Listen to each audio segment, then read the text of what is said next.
Well, I'm sure you found the speakers this morning most interesting and some lively discussion. So we've got a very high bar to reach, but we've got a fantastic panel here of speakers on the topic. The topic in the programme there you'll see is unlocking opportunities for growth. And the question we have posed the panel prior to this conference was, how can the potential in land be released to increase productivity, reduce inequalities and create high-quality places that support Scotland's health, well-being and prosperity? So I think what we want to do through this panel discussion is to emphasise the linkages between land ownership and use and inclusive growth. So it's not just all about economic growth. We're wanting to talk about creating sustainable, vibrant communities and greater equality and opportunity for all. So the format for this is that I will shortly be introducing the four speakers. The format is that each will give a 5-minute presentation demonstrating their own contribution to inclusive growth through maximising the productivity of land. And then some questions from me, and then open up to the audience. So we need to be strict with timing. I've taken the example from Sally, very efficient this morning on timing, so we'll move forward a piece on that. So if I can now move forward with introducing the panel, and on your extreme left, we've got Colin Boag, and Colin is the Managing Director of Mount Stuart Trust, which is a charitable trust and an estate on the Isle of Bute, encompassing the wonderful Mount Stuart House, its gardens, farmland and other land, and he is responsible for designing and delivering a long-term transformational strategy for the trust. Move on next to Colin is Kirsten Williams, is a consultant with SAC Consulting, and she takes a lead in delivering the Farm Advisory Service in Scotland, which provides technical and business advice to farmers. She's been heavily involved with initiatives to get new entrants into farming, and indeed she is a new entrant to farming herself, so look forward to hearing from Kirsten. Then we move on to Alison Macleod, is a board member, a voluntary board member of Midsteeple Quarter, and has recently returned to our hometown of Dumfries, where Midsteeple Quarter is based, after living many years in the West Highlands. So Midsteeple Quarter itself is a community initiative, and it's looking at town centre regeneration through community acquisition of assets within Dumfries High Street. And finally, next to me is Murray Colins, is Managing Director of Fusion Assets Limited, which is a leading property regeneration company, which was originally set up by North Lanarkshire Council, and it specialises in the redevelopment of brownfield sites. He was heavily involved in many regeneration programmes, and in particular the former Ravenscraig Steelworks site. So we've got a wide range of speakers here which covers the spectrum of the activities of Scottish Land Commission, and I would say an added bonus is that I think amongst us all we are geographically spread throughout Scotland, so that's inclusivity for you. So I'll maybe pass to our first, will we just take an order of seating? Do you want to go first, Colin, and your 5-minute slot? Thank you very much, Lorne. Lorne's writing instructions have been pretty clear, particularly over time. But he's asked me to say a little bit about our strategic review and also some of the examples of a changed approach that have flown from that. First question in any strategic review is, where are you now? And despite some very good work in the past, the Trust has recognised that we've made some mistakes, we're not operating to our full potential, and things needed to change. And out of the introspection, there were 3 key things which particularly we felt we needed to address. The first was our external engagement and communication had been, quite frankly, inadequate. We lacked a very clearly defined core purpose to guide us, and there was an urgent need for a coherent long-term strategy, as well as the delivery plans that flow from it. The next obvious questions in a review such like that are, where do we want to be? How do we get there? We asked questions of ourselves and others, both supporters and critics.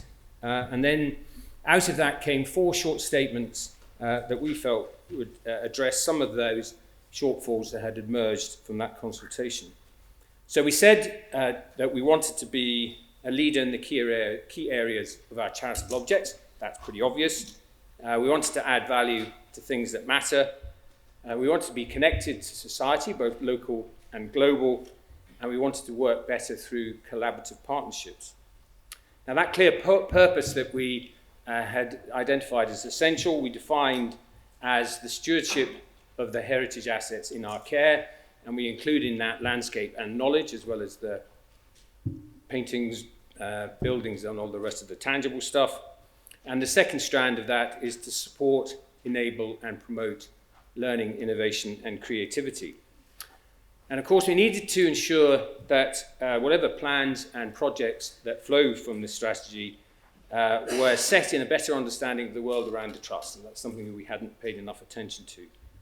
And these, we felt, should be judged against their contribution to the achievement of the core purpose and the charitable objects, financially viable in the long term, both obvious remits, but the third, which was a new addition, was that those plans and programs made a positive contribution to the social and economic regeneration of Bute.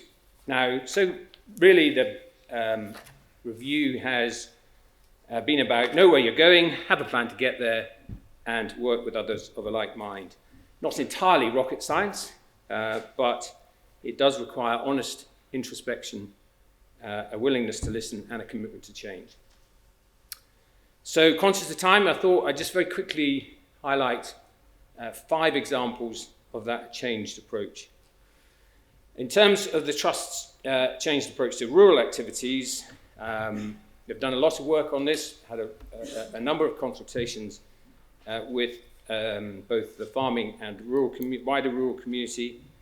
And there's a number of key factors in the design of that strategy. The 3 which I think are most appropriate today are more productive and sustainable use of the land. We've heard a lot about that, including the coastal areas, but with a clear route to market for any products, especially the key raw commodities that are produced on the island, those being wood and milk. The second being more training and education, leading to increased opportunities for skilled and semi-skilled rural careers, which are in very short supply on Bute. And the third one being creating opportunities for rural businesses and entrepreneurship, including land and farm sales, transfer of ownership of land currently in the Trust's ownership, and more joint venture projects. Ambition 2030, Scotland's food and drink strategy, seeks to double the output of Scottish farming, fishing and food and drink to 30 billion in turnover by 2030. And Argyll and Bute Council's rural growth deal, which we were heavily involved in, is also very focused on food and drink as a catalyst for growth.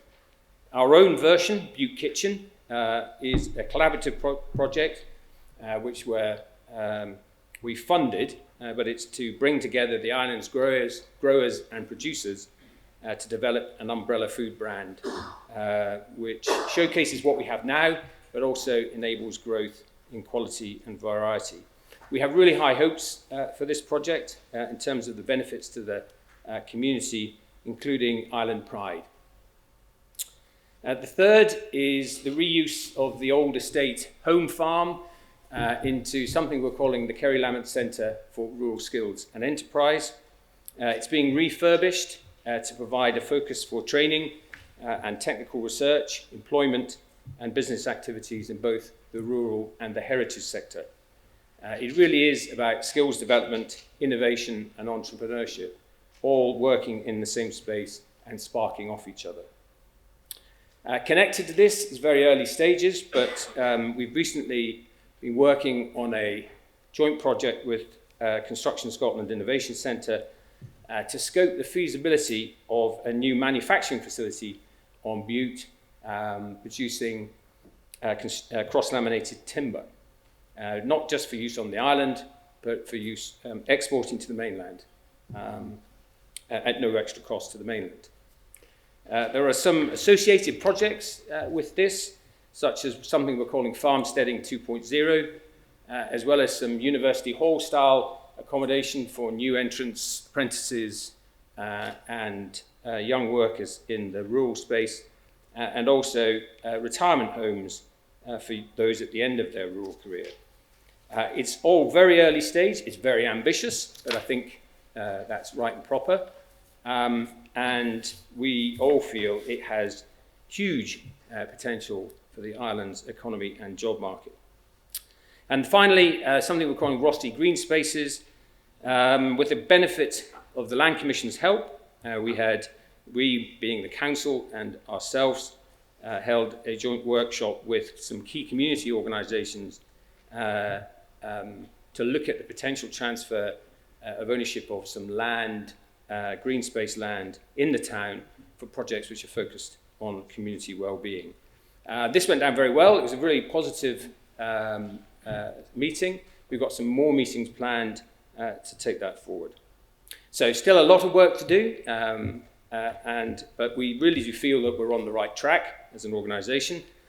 I can't emphasise enough the importance to us of discussions with a very diverse range of individuals and organisations to determine views, ambitions, concerns, questions, and so on. We still have a lot of people to talk to ensure that we end up with the right outcomes, not just for the Trust, for Bute, but we feel for Scotland as well. Okay, many thanks, Colin. Some exciting initiatives on Bute. I'm sure will be greatly welcome. We'll now move on to our second speaker, who is Kirsten Williams. Do you want to go ahead now? Can everybody hear me okay? Cool. Okay, so I'm tasking on the new entrant side, as Lorne had asked me to do. Kind of got two sides to my story, so I'll try and cover both here. The world's population is increasing, as we all know. Some are stating that it's going to be up to 11 billion people, basically over the next 80 years, which will increase by another 3.3 billion, which is a huge amount more people.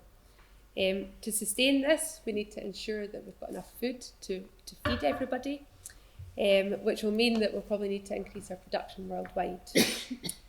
Within Scotland, there's very little opportunity to increase our agricultural land. So from listening to Shona earlier, I think it's amazing seeing those little garden areas. But our agricultural land isn't growing by any means on a basis. The land where our food comes from basically makes our economies drive, and that's really what we need to look at. So that's kind of food production. So how do we go about increasing food production? As Lorne said, a main area of interest for me is sort of making opportunities for the next generation. There's areas of Scotland, like we've seen this morning, that they're just not being used for production, but there's so much opportunity to perhaps have them used for production.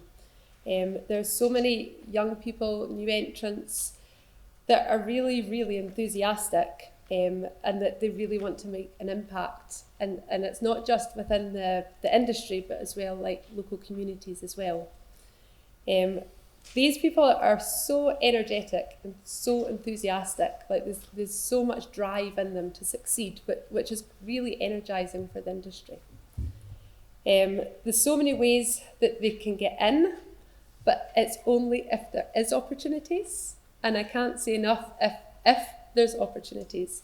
And I think as an industry, we need to, everybody collectively, try and drive this and make opportunities for these people.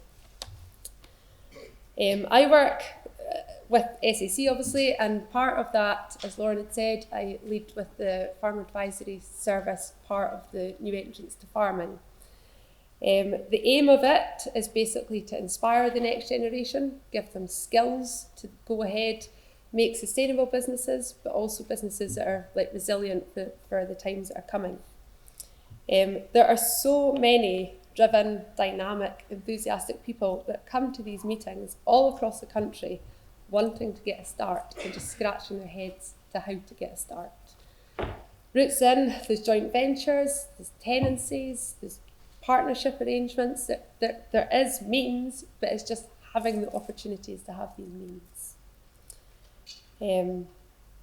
They have like a fantastic outlook in life. They're positive, which, speaking to a room full of farmers, is often not overly positive, but they generally are positive. They look to add value, look at alternative enterprises, embracing new technologies, all the things that tick boxes. And it's using this enthusiasm to try and grow the industry if at all possible. Every business is obviously different, and I've said there's joint ventures, there's tenancies. What works for one business might not work for another business. What works for one landowner might not work for another landowner. There's professionals, there's now the Scottish Land Matching Service that was spoken about earlier, launched, where as an independent person, landowners can go to talk about what the opportunities are. There's advisors, there's industry bodies, there's a lot of people to speak to see what's available. Joint ventures are for some people. They often, there's no one set joint venture, so it's got to be adapted to what suits the individual businesses, both the landowner and the people that are coming in. They usually include the owner of the land. They supply the land, the buildings, fixed equipment, and the knowledge of the actual farm. You know, they've worked it for many years, they know the knowledge. And then the young person, or is often called the contractor, then they supply the labour, the machinery, as well as enthusiasm. And that enthusiasm that they bring often energises that business, brings in new ideas, new thinking, and just creates a bit of motivation again. What often isn't supplied though is a dwelling, somewhere to live. So sometimes that can have benefits that they're going out and sourcing something. But on the other side, it can be a real challenge. You know, it's difficult then for them to get part of the rural community. It's also difficult just to quickly respond. There's a cow calving at 2 o'clock in the morning. They're not just there to go and deal with it. If it's a young family, then can they leave the family in the house at night while they're going 10 miles down the road to calve a cow? Tenancies do provide a dwelling often, and it's often a longer term arrangement as well. So you know the two of them have got different sides to them. The tenancy is quite a nice way for a landowner, say that they're looking at planting more trees, or they're looking at selling some land, or just trying to rejuvenate or don't know what to do with the land, then offering a tenancy is a great way to do it. In summary, I am quite passionate about new entrants. They offer huge strength and diversity into our industry. They're forward-looking, they see opportunities, and they want to make it work. They embrace new technologies, as I was saying, and the data that these new technologies capture make it a lot easier to not have to be on the farm all the time and work away from the farm if additional income is required. They often have new ideas. You know, it's not just it's not I've just always farmed this land this way. There's new ideas in there as well. They're heavily driven, and they've never had a support network. You know, they've not gone through the whole subsidy scheme and built businesses around subsidies. They're starting from afresh and looking at budgets and knowing what works from the start. I said in summary, but to finish, as Lorne had said, I don't know if I am or I have been a new entrant. We've now been in our farm for 6.5 years, along with my husband and my 2 young children. We've got one of the Forestry Commission, or it's now Forestland Scotland, starter farm tenancies. So we went in 2013.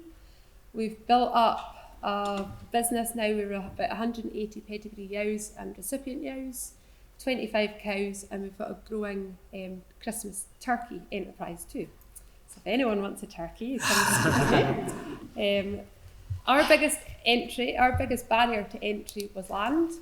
We were on seasonal grazing with absolutely no security. It was a 6-month agreement to a 6-month agreement, it was difficult and it had its issues, but we tried for about 7 years, different tenancies, different agreements, until we got a breakthrough, and now we're in our 10-year tenancy. Since 2013, we've started a family. Our oldest is now at the local school, so we're within the community. We've created employment for local young people, so we're bringing people in. We really want to offer the employment to young people to help them get a start as well. And then our increase in turnover has been put back into the local economy. You know, it might be the feed rep, it might be the vet. Everything has been spent back within the local economy. So it really shows like that's we're only one case, and that one opportunity has stimulated economic growth. Okay, thanks very much for that, Kirsten. And I think it's particularly inspiring for potential young entrants to actually hear from somebody who's maybe gone through the process. Thanks for that. We'll now move on to Alison from Midsteeple Quarter. Well, Midsteeple Quarter is a community benefit society. Our formal name is Dumfries High Street Limited, but we use Midsteeple Quarter, which is more catchy, and actually also describes the housing or the buildings that we aspire to own on behalf of the community. As a community benefit society, we have members, and our members are postcode delineated, so DG1, DG2, which is essentially the town of Dumfries itself, which is a population of about 40,000. We have got several part-time staff. We've got a manager who we borrow from other development trust, who works about 3 days a week in theory. We've got a part-time administrator and a part-time comms person.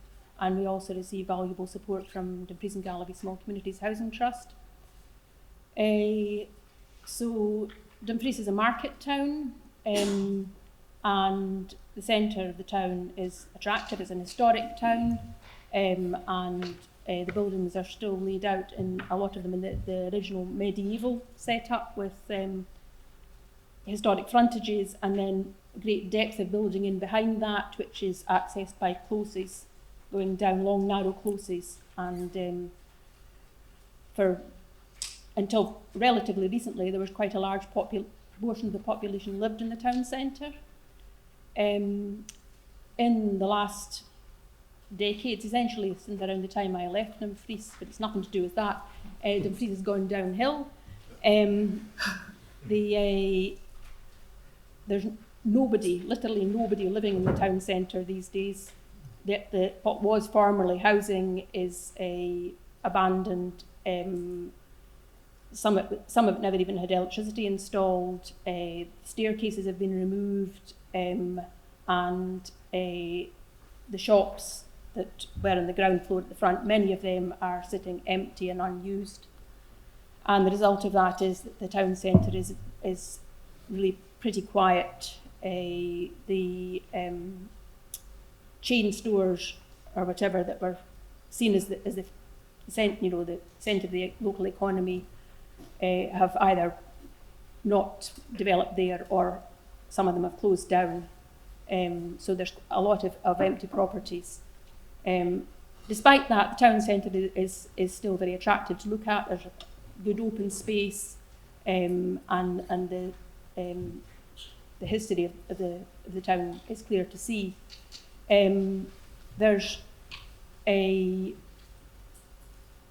a long conversation about the future of Dumfries, which has been carried out by our sister development trust, which is known as the Stove, which is an arts-based development trust, and it has done many years' worth of consultation about the town, with a really high level of engagement from all age groups, and the response to that consultation has been consistently that there is a real strong concern about the future of the town. How can it be brought back to life? How can we make the very best use of it that we can? Everybody understands that there's a lot of potential there, and we think that the answer is not going to come from outside, and it's up to the town's population to progress that themselves, because we're the people that actually care about the town and know what's best for it. And part of the answer is community ownership of some of these key buildings and redevelopment, retaining the historic features, but modernising everything, building accommodation, affordable accommodation, so that the town centre becomes repopulated, and supporting and encouraging small local businesses and social enterprises to start off and expand. And with people living in the town centre, there'll be more going on in the evenings, there'll be many more opportunities for businesses to be established and to thrive. So this is a very grand ambition. It's made doubly difficult by the fact that the block of buildings that we're interested in buying are all owned by absentees, or almost all owned by absentees at the moment.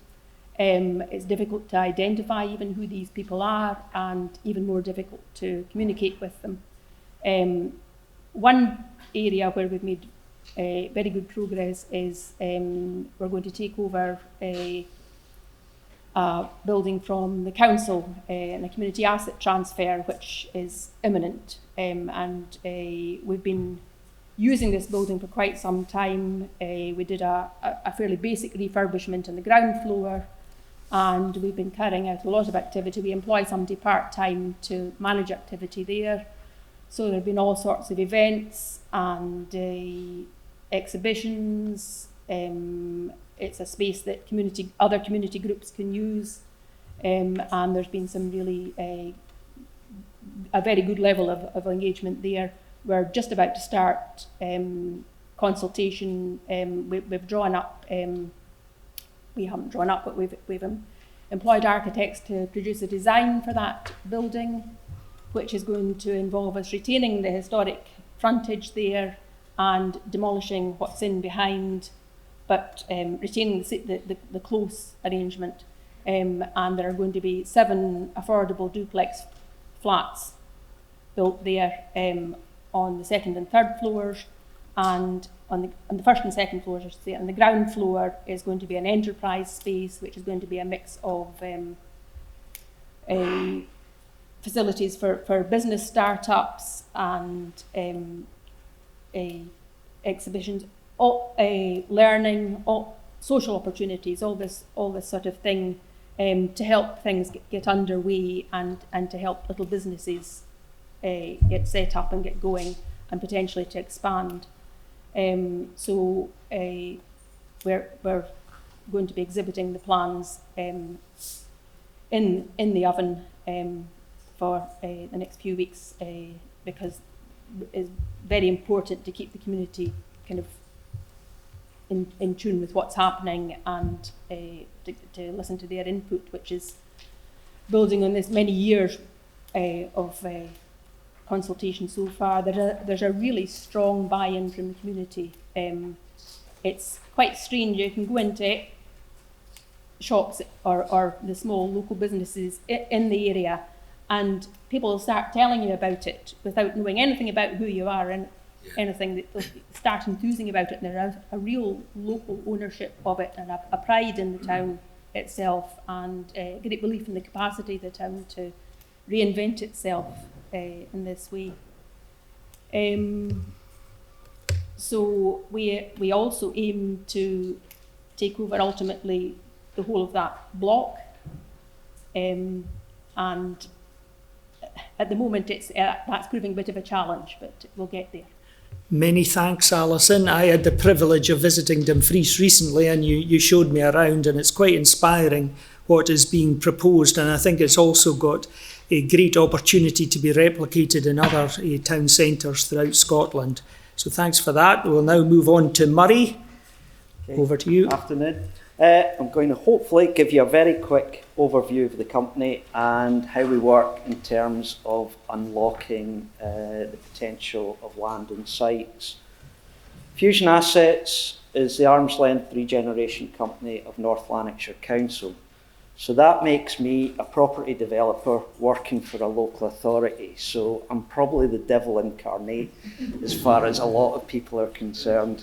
The company almost exclusively purchases, remediates and develops vacant and derelict land, primarily for a commercial end use. We have dabbled a little bit in residential, but our objective is mainly an economic development one. It's all about levering in jobs and investment.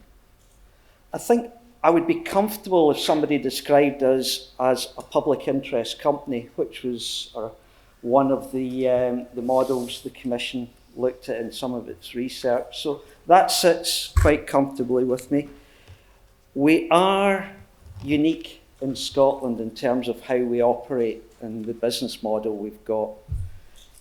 To try and summarise it, we use grant funding, primarily from the Scottish Government through the Vacant and Derelict Land Fund. We mix that up with equity funding, our own cash or that of a private sector development partner, and we link it in with loan finance as well. And that loan finance can either come from a private sector developer, a bank, an investor, or through something which is called Spruce, which in essence is a Scottish Government and European Investment Bank fund, which we've been able to use quite successfully, and it works a lot for us. The origins of the company actually go back to 2005, when the boots manufacturing facility in Airdrie unfortunately shut down with a loss of some 800 jobs. And since then, we've really seen this happening a number of times over the years. Probably the one that springs to mind most recently is Michelin in Dundee, which I don't know if Steve mentioned earlier, but it's probably the most recent one. We've seen Johnny Walker and Kilmarnock, Rolls-Royce and East Kilbride, Pinneys and Annan, where the major employers in the town have shut down. I suppose what was a little bit different about Fusion was that we didn't take ownership of the site. It was offered to us, but we cut a deal with Boots, who sold the site for residential, and a proportion of the site sale was used to set up a new regeneration company. That company was originally a joint venture between Scottish Enterprise and North Lanarkshire Council, until 2008, when Scottish Enterprise pulled out. I won't blame Steve, he was nowhere near them at the time. But it was at the time where strategically they said, we're not going to get involved in local economic development anymore. So the company became wholly owned by North Lanarkshire Council. It was effectively shelved then, partly to do with the recession, until 2010, when we reactivated it. I was asked to have a look at it. When we did that, there were some key principles that, based on a lifetime experience of regeneration, I wanted to try and incorporate. The first was that, if possible and where possible, the company should be financially self-sufficient. 2010 was actually when public sector spending was at its peak. I'd just come from the private sector, seen it devastated, and my gut feeling was that the council budgets were going to get cut, as were all. So when we restarted the company up, we wanted a business model that didn't rely, or relied as little as possible on the council for funding. Personal view of mine, a lot of regeneration projects, companies, programmes are overly reliant on council funding. And when that tap gets turned off, you're left struggling. So from the beginning, we looked at a model that was going to basically be profitable. We were all about making profit in the context of trying to remediate land and create jobs. The second kind of principle that we adopted, and it was partly due to me spending the best part of my professional career working on Ravenscraig, latterly on a thing called a tax incremental finance scheme for it, a new innovative fund. And the lesson was, if you're going to try do this holy grail of innovative funding and delivery, maybe it's not a good idea to start on the biggest, most complicated projects you can find. Maybe you actually want to start small and something that's workable. Show that that works. Show that that model is flexible, and importantly, show it can be repeated over and over again. And that's what we've been able to do with Fusion Assets, to the extent now that we can think about scaling up. And through our work with Scottish Futures Trust, with Scottish Government, we're now looking at if we can take some of the lessons we've learned in creating what I believe is a long-term financially sustainable model and scaling it up so that we can do more. We can remediate more land, create more economic development and benefits. Thank you. Well, thanks very much there, Murray. There's a lot in there in terms of regeneration of brownfield sites. I think a statistic that hit home to me was the fact that maybe 11,000 acres of vacant derelict land on the register, which is equivalent to 2 times the city of Dundee, which is quite incredible. So we really need to get as much of that land back into productive use as is possible. Now, as I said, I'm going to kick off with a couple of questions. I'll maybe just not for everyone to answer because I want to have a maximum time opportunity for questions from the floor there. But you've each given some excellent examples of how land and the buildings that sit on the land have been used to increase economic and other outputs. I just wondered, how can other landowners and managers be encouraged to similarly review their land holdings with a view to further maximising the growth of local economies and communities? Anyone want to kick off on that? How the best practice could be promoted with others? Anyone, any comments? No? I think, Colin? I think what, if I might say, is what the Land Commission have been done, certainly my experience of engaging with the Land Commission have kind of given us the confidence to do that. And I think it is a confidence issue. So, I think prior to the need for a strategic review, there was perhaps a not denial, but there was a fairly recognition that things had moved on, position was potentially unsustainable, and not just because change was coming down the track, but because change was right. I think that once people have got over that hurdle that it's okay to put your head above the parapet, then it does help enormously. So when I first met Andrew, I'm not sure the whole board was that behind me doing that, but it was the start of a very good discussion that we've had support from other members of the Land Commission in getting us to where we are now. So I think there is a confidence issue that you're not going to get your head shot off if you put it over the parapet. Well, thanks for that. Maybe move on to a question about community engagement. One of the 6 principles of the Land Rights and Responsibility Statement is that there should be greater collaboration and community engagement in decisions about land, and indeed that's embedded within the Part 4 of the Land Reform Act 2016. So maybe somebody would like to answer just how have communities been involved in and engaged in land proposals that you've been involved with? Alison, well, you've already touched on it, but do you want to go any further, how you've embraced that requirement? It's just been wholeheartedly embraced. Every age group, every ability has been included in some way. Because if the answer to the problems of the kind of dereliction of the town centre is going to come from anybody, it's going to come from local people. So if we're not doing what local people want us to do and need us to do, then it's not going to work. So it's absolutely key that we know what people feel is really essential and what they're going to use, and what's going to allow them, particularly if they're younger people, what's going to allow them to stay in the town or move to the town and set up their own businesses and potentially live there and start families and whatever. So it's absolutely key that we are listening to people and listening to ideas and also working with others, existing businesses, with the council, with SOCEP, which is just getting going we really need to build up these relationships and maintain these relationships. It's all about good relationships and good communication and being very open to ideas. And we'd also like to build up relationships with absentee landowners. Yeah, indeed. Crucial. That's absolutely crucial, Yeah. and that's much more difficult. Yeah, Yes. okay. Well, thanks for that. I really Kirsten? like the thing that was spoken about earlier with the middle of the town growing their own food, and I think embrace it, making communities understand food Yep. and where the food has come from Yeah, is a massive thing, Crucial. and even understanding where it comes from and remembering how to use it, how to cook, how to yeah, use ingredients, the importance of what we produce here Yeah. in Scotland. yeah, So I think there's a link in there. yeah.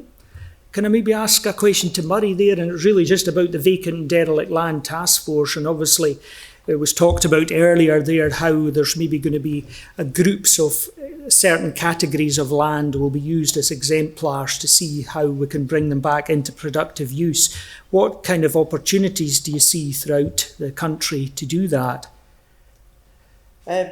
Personally, I've not been involved in the task force. I've kind of watched from a side with some interest. I think, for me, one of the main benefits of the task force has just been raising the profile of the whole issue. I think previously it was one of these little kind of bit like train spotting, techie Specialist, thing. So the task force, to its credit, has raised the profile a lot. It's produced a number of ideas across the range, because not every bit of vacant or derelict land is going to be suitable for the sorts of things I do with it. Not all of it's capable of development. Some of it is just greening. Other ones, the community uses, we've got some in North Lanarkshire where it's BMX tracks. Yeah. Other ones, it's food grown or whatever. The main issue is, like everything else, is money. Yeah. You need funding to sort these out. As Steve said, it was an area that Scottish Enterprise used to operate in, and before them the SDA, an area I started my career off in, with Ravenscraig, Gartcosh. It's been largely forgotten, and I have sympathy with Steve, because the budget that he's got now compared to then is completely different. So a little bit of innovation with some of the ideas that are coming out of the task force, coupled with the funding to go with it. And hopefully we can see a positive progress. The issue, and I talked about it, Mitchell, Johnny Walker, there's always a fallout of sites. So you're always pushing, for every site you develop or you green up, it comes off the register. There's another one, factory closes, a bit of land. So you've really just got to get ahead and take more off than are coming on. And that's been the challenge for a long, long while. The Vacant and Derelict Land Fund that the Scottish Government provides has been going a number of years now, probably back to 2000, I think was about the first one. So I don't think anybody can accuse the Scottish Government of dipping in and out. No, indeed. That fund has been consistently there. I appreciate not all local authorities or local areas or communities have access to that fund, which is maybe a separate issue, but it has consistently been there, and I do believe has made a difference. Good, some useful advice there, Murray. I'll now open it up for questions. Could you please keep to the topic of land and economy and inclusive growth. And when asking a question, as happened in the morning, please state your name and an organisation, if any. So can I open it up for questions now to the panel? The lady over here.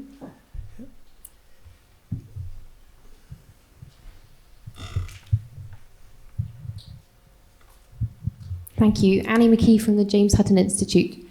I wanted to ask Kirsten, because I know you're an expert, but I'd like the whole panel to reflect, and maybe the room, how we overcome landowner reluctance to make those opportunities for new entrants, because it seems quite a difficult issue to tackle. It's about, equality and access to resources and identity and the future of farming and food production.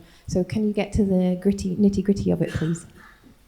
I wish I knew the answer, Annie. $1 million question.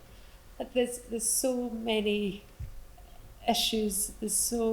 I think probably mindset is a huge stumbling block, and just being able to see that there is other ways to operate a business and not just as has always been, and that there is other ways to use land and not just if it's been derelict, actually using it and just changing what goes on in the head. I don't know how to do it. I wish I did. Anyone else? Colin, do you want to? We had a couple of engagements, one with Skills Development Scotland and one with Rural Skills Scotland. We're still working on that, because it was very interesting that Skills Development Scotland said to us, we've been looking at this from the rural side and trying to broaden it from just the one in, one out idea to what SDS were telling us, which is that the youngsters now are seeking more mobility around the rural space, as opposed to, getting a tractor when you're 16 and farm for the rest of your life. And that's what we're discussing with them, is how do we then, how do we create that mobility? The idea you have one career for the rest of your life is probably, our generation, I think most of us.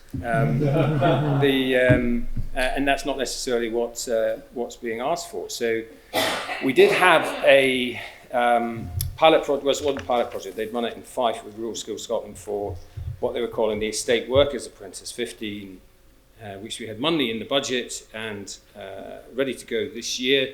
And they unfortunately couldn't come up with the numbers. We're going to try and rejuvenate it next year, but to explore this idea of not just the sort of new entrance thing, which I think I agree is important, but how do you get that sort of mobility amongst the sort of around the rural space, and how do you address this accommodation piece as well?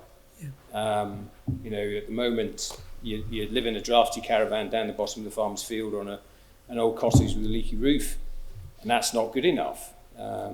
So it's I think it's a really interesting area, and I think we can learn a lot from the fishing industry and what they went through. The same issue of how do you get into fishing now? Youngsters can't afford licenses, they can't afford quotas, they can't afford boats. How did they get them into the fishing industry? So I don't have an answer. Okay. You wish I did. I think Murray was wanting to say a few words as well. I'll have a go at answering the question with certainly not a rural context, but an urban one, and again, the vacant and derelict land. I think one of the issues is it doesn't actually cost you much just to sit on land. So for a lot of landowners, it's not costing them anything. So the impetus isn't really to do much with it. And it's not a public or a private, certainly not a private thing. I mean, I've bought sites off public sector, off Scottish enterprise, off local authorities, my own one, and off private sector. So it's not just private landowners. There's a lot of public land ownership out there. It's got issues. In our neck of the woods, Scottish enterprise are probably one of the biggest owners of vacant and derelict land. And I think the solution to the problem is to try get the ownership of that land into the control of the hands of, whether it's people like me or bodies that have got the finance, the skills, the resources to do something with it. And I was intrigued with some of Steve's comments that they might just give it away if they feel that there's somebody that's going to make better use of it. I'll probably be on the phone to them first thing in the morning. Okay. Thanks for that. That's excellent. Now, we'll try and get some more questions from the audience. And again, don't feel that you have to ask a question that's for every member of the panel. So one-to-one is acceptable as well. So this gentleman down here. Can I just ask, or make an observation for a start, that the price of land seems to be fundamental to all this. That the local authorities who might own land, it's not on any balance sheet that says what revenue they're foregoing by occupying that land and doing nothing with it. And so the local people in that area don't know who owns the land or how much they are foregoing by not using that land. And the same goes for the private owners too. The same applies, I think, for the new entrance scheme. It's the price of land which is keeping young people out of farming. I was fortunate to start my farming career by being able to rent 33 acres of land. Yeah. So focus in on a question, please. I know, but what I'm saying is, Yeah. what do we do about bringing down the price of land? Okay. I know we've had suggestions from several parts of the audience, Okay. which hasn't been altogether welcomed Okay, by every thanks member. for that. Let's introduce a land value tax, and then Okay. it would have a cost. Okay, well, I think land value tax in particular had a bit of an earring in the morning there, but anybody want to talk about the general point that was made about price of land? Anyone want to? Sorry, Alison Well, first. it's not so much the price of Yep. land, but it's the price of buildings Yeah, that we have had issues with. So you would think, looking at the buildings in Dumfries High Street, that they're potentially more liabilities rather than assets. But actually, some of the absentee owners that own these buildings paid a lot of money for them decades ago. At that time, it seemed like an investment, and that's what they were bought for. Yeah. I mean, one owner is a pension fund, or was a pension fund, and thought it was an asset that was going to earn income for their yeah, to pay their pensions.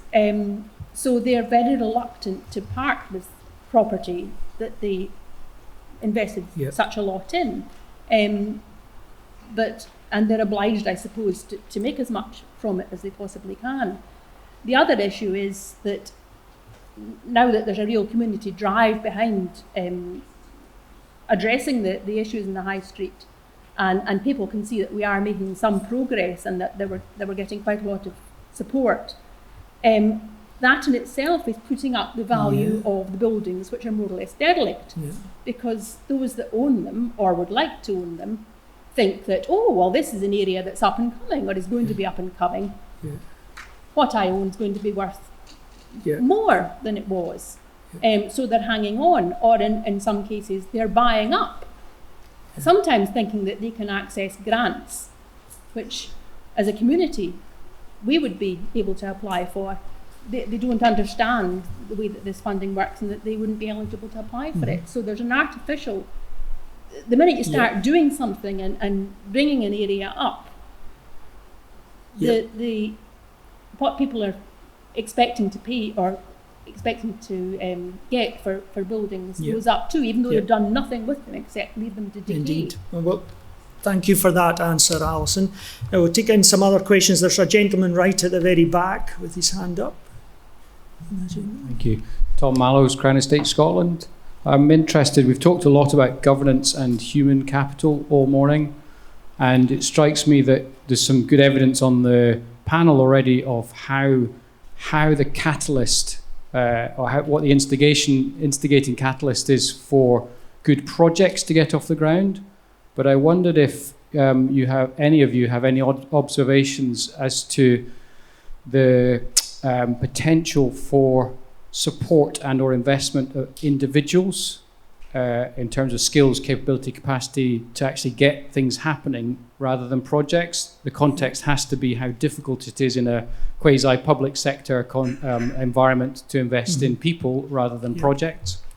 Okay, thanks. I don't know, Colin, do you want to talk about that? Because you're involved with investing in people's skills and beauty or proposals to do so. I mean, we do the traditional things, such as apprenticeship schemes. So we run, at the moment, 6 or 7 apprenticeship schemes. And I see you shaking your head. And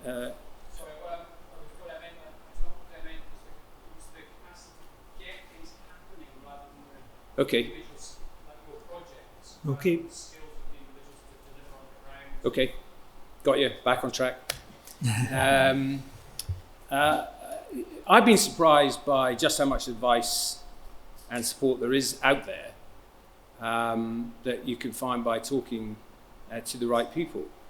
And I think that is there could be a better job of highlighting just these organisations that do those things. Some of them are public sector bodies, but you kind of find your route through this. And suddenly you connect up with people who can really help. So, even for an organisation fairly grown-up organisation like ours, we just didn't know that these places existed, that these skills were there. And a good example is a trip to, I happen to want to go to the Construction Innovation Centre. Well, that's opened a whole new channel for us. And that was on the back of some work we were doing with the engine shed, with Historic Environment Scotland. So these things lead to various places. So I'm still not sure I understand all the advice and help that's out there, but we're slowly, finding out just how much there is. I probably thought I'd get back on track, but I'm not sure I actually did. Thanks for that, Colin. I'm afraid time's running against us. Can I have one final question before we wrap up? This gentleman's had his hand up before, midway up. Yeah, Chris Cook, addressed to Murray, actually. Okay. I believe that West Lothian questions have West Lothian answers, and Bute questions have Bute answers, and Dumfries questions have Dumfries answers. But unfortunately, all we're getting is top-down. The Scottish Futures Trust is a top-down body. I think what we need to do is mobilise assets bottom-up. And I think, we don't need banks, but we do need banking. And I observed that there is almost $17 trillion out there getting negative returns. Can we not bring some of that pension fund investment, sovereign investment, into rock-solid, affordable rentals in the sort of things that you do, Murray? And one last point, North Lanarkshire actually has a municipal bank. You still do. So why can't it do banking rather than its current deposit taking? Thank you for that. Over Murray there. Thanks. Yes, you're right. North Lanarkshire for the moment has a municipal bank. Unfortunately, I think it's one of the organisations that's on their hit list at the moment that they're working their way through. I think there is a lot of potential investment out there. We're kind of, I wouldn't say it's lucky, we deliberately targeted the industrial market, the multi-let estates, because that, when we started the company, was the only thing going. And we didn't want to just land bank, we wanted to actually do something, and it's now flavour of the day. So yes, you can tap into that investment by having something that is attractive to it. Yes, I'm from the commercial end of the spectrum of regeneration, but with an element of capital going in, or whether it be land resources, with an element of grant, you can bring all the different ones, the loan, the investment, external, the grant, maybe at the beginning, you can bring them together. And certainly the idea of what we do is you can do more with that. And I think going forward, the public sector is not going to be able, whether it's Scottish Government, local authorities, the way funding's going, it's just not going to be there. So you need to think, okay, how can we package a project? And I know some of them, you're talking about market failure, where you're not necessarily going to get private sector investment of any form at the beginning. So you might need the pump prime and the public sector there. But if you've got a business model that says, over the long term, we want to be financially self-sufficient, then maybe that's a more sustainable approach. I think that's a particularly insightful, helpful answer. Thank you very much for that, Murray. Can I end by thanking all our panel members, Colin, Kirsten, Alison and Murray, for their insight on demonstrating such excellent linkages between land and inclusive economic growth. And can I also say that I am taking orders for Kirsten's Christmas turkeys at the end, so see me after the break. Can I ask you now to show your appreciation for the panel, please?